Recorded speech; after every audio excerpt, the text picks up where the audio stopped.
तो दोस्तों स्वागत है आप लोगों का Q&A भी सत्यम में। दोस्तों पहले तो सभी को बधाई। दोस्तों सूर्य मिशन दोस्तों लॉन्च हो गया है, जो आज 2 सितंबर को लॉन्च हुआ है।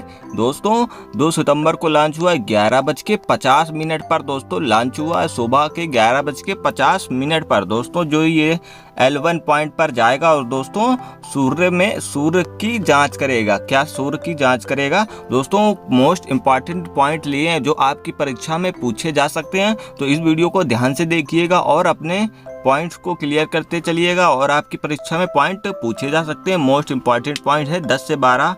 तो चलिए दोस्तों स्टार्ट करते हैं पहले पॉइंट से। तो दोस्तों पहला पॉइंट है, सूर्य पर कितने मिशन भेजे गए हैं। दोस्तों बिल्कुल कॉपी की तरह है, मतलब किताब की तरह इसको आप पढ़ते जाइए, बिल्कुल कहानी की तरह, और इसको अच्छे से देखते जाइए। दोस्तों सूर्य पर कितने मिशन भेजे गए हैं देखिए दोस्तों। भले ही भारत आदित्य L1 मिशन के जरिए पहली बार सूरज पर रिसर्च करने जा रहा है, लेकिन इससे पहले सूर्य पर कुल 22 मिशन भेजे गए हैं। कितने दोस्तों? 22 मिशन भेजे जा चुके हैं। इनमें सबसे अधिक नासा द्वारा 14 मिशन भेजे गए हैं। सबसे ज्यादा दोस्तों नासा द्वारा भेजे गए हैं। और दोस्तों आदित्य L1 जो भारत के जरिए भेजा जा रहा है दोस्तों, जो L1 पॉइंट पर भेजा जाएगा। दोस्तों टोटल 5 पॉइंट होते हैं दोस्तों, ये L1 पॉइंट पर भेजा जाएगा, जिससे दोस्तों पृथ्वी और सूर्य के बीच में जो पॉइंट है, मतलब पृथ्वी और सूर्य के बीच में पॉइंट है, L1 पॉइंट है।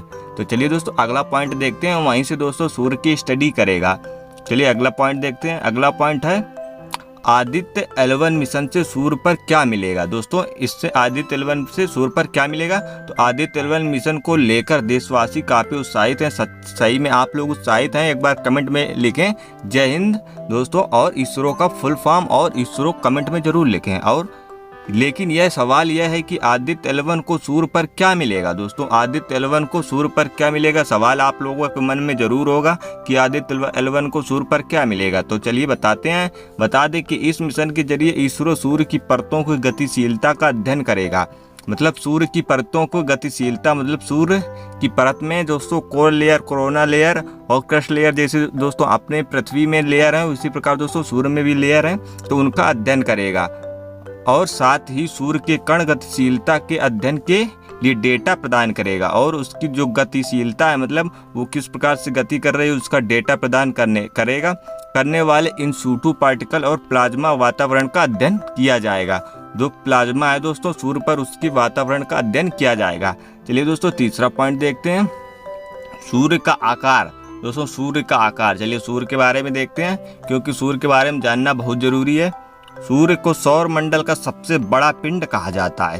क्या दोस्तों? सूर्य को सौर मंडल का सबसे बड़ा पिंड कहा जाता है। सूर्य एक तारा है, आप लोगों को पता होगा। दोस्तों सूर्य का व्यास लगभग कितना है? 13,90,000 किलोमीटर। कितना है? 13,90,000 किलोमीटर है, जो कि पृथ्वी से लगभग 109 गुना बड़ा है। कितना दोस्तों? 109 गुना बड़ा है। और सूर्य का आकार कितना है दोस्तों? 6,96,340 किलोमीटर। कितना है सूर्य का आकार? 6,96,340 किलोमीटर। चलिए अगला क्वेश्चन देखते हैं, मतलब अगला पॉइंट देखते हैं दोस्तों। ये आपके परीक्षा में पूछे जा सकते हैं करंट अफेयर के लिए। चलिए अगला पॉइंट देखते हैं, सूर्य का तापमान कितना है। तो ये देखो सूर्य का तापमान कितना, वैज्ञानिक प्रयोग के आधार पर सूर्य के केंद्र का तापमान अनुमानित 150 लाख डिग्री सेंटीग्रेड है। कितना दोस्तों? 150 लाख डिग्री सेंटीग्रेड है।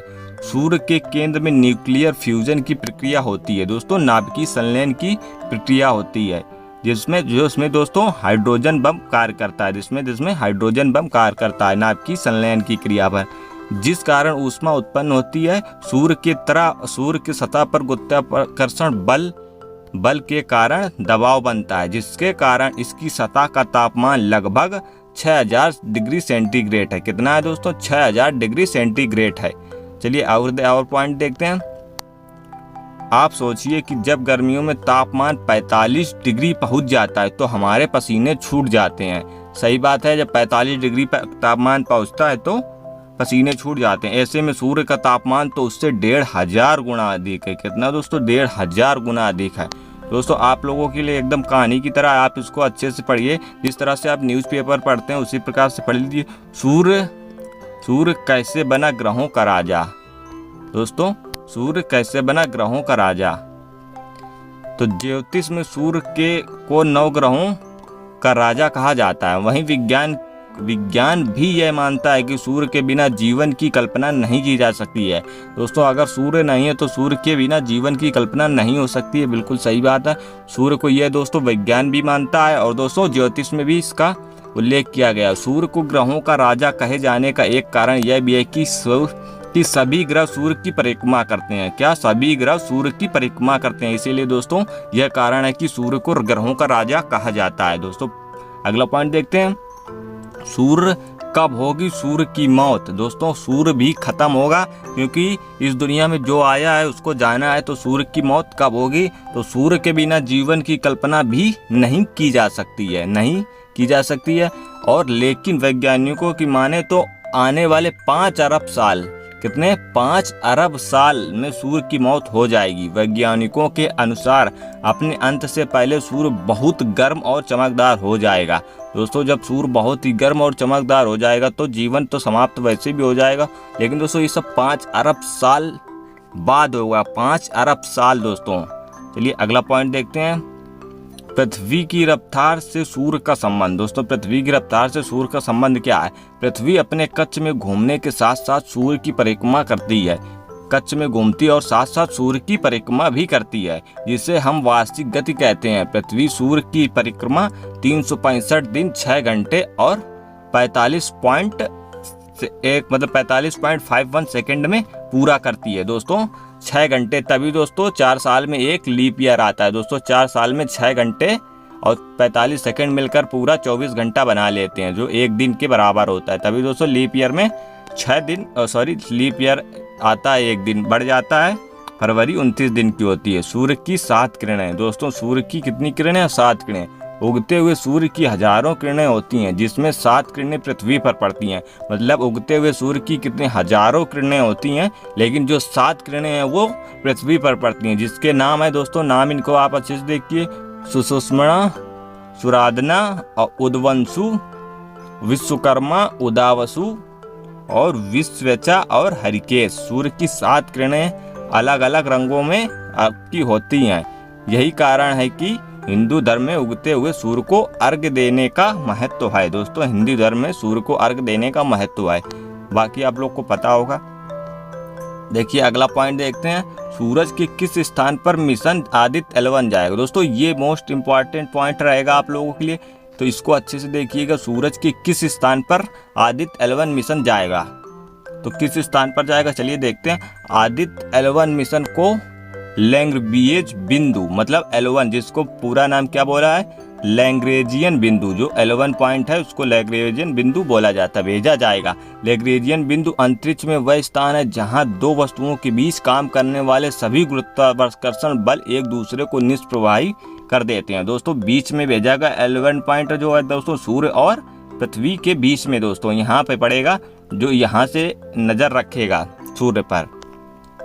इससे एक छोटी वस्तु 2 पिंडों बड़े सूर्य और पृथ्वी के गुरुत्वाकर्षण प्रभाव के तहत संतुलन में रह सकती है। इसी कारण L1 बिंदु का उपयोग अंतरिक्ष यान के उड़ाने के लिए किया जा सकता है। दोस्तों यहाँ पे भेजा जाएगा, जिससे अपनी फ्यूल की बचत होगी। और दोस्तों यहाँ पर L1 को जाने में 4 महीने लगेंगे, और दोस्तों यहाँ पर वो 5 साल तक कार्य करेगा। कितने साल तक दोस्तों? 5 साल तक वो कार्य करेगा। चलिए अगला पॉइंट देखते हैं। अगला पॉइंट है, लैग्रेंजियन बिंदु से सूर्य का अध्ययन क्यों? दोस्तों यहाँ से सूर्य का अध्ययन क्यों किया है वैज्ञानिकों ने? इसरो ने यहाँ से ही इसको पॉइंट क्यों चुना है? चलिए देखते हैं किस लिए चुना है। लैग्रेंजियन बिंदु अंतरिक्ष अन्वेषण के लिए उपयोगी है। किसके लिए? अंतरिक्ष अन्वेषण के लिए उपयोगी है, क्योंकि यहाँ कम ऊर्जा वाली कक्षाएं होती हैं। मतलब यहाँ पर कम ऊर्जा वाली कक्षाएं होती हैं, जिसमें L1 को कोई प्रॉब्लम नहीं होगी, जो अपना L1 आदित्य L1 भेजा गया है। साथ ही इस बिंदु से अंतरिक्ष के कुछ क्षेत्रों को निर्बाध रूप से देखा जा सकता है, मतलब आसानी से उसको देखा जा सकता है। सूर्य पृथ्वी प्रणाली का L1 बिंदु एक अंतरिक्ष यान को लगातार सूर्य का निरीक्षण करने की अनुमति देता है।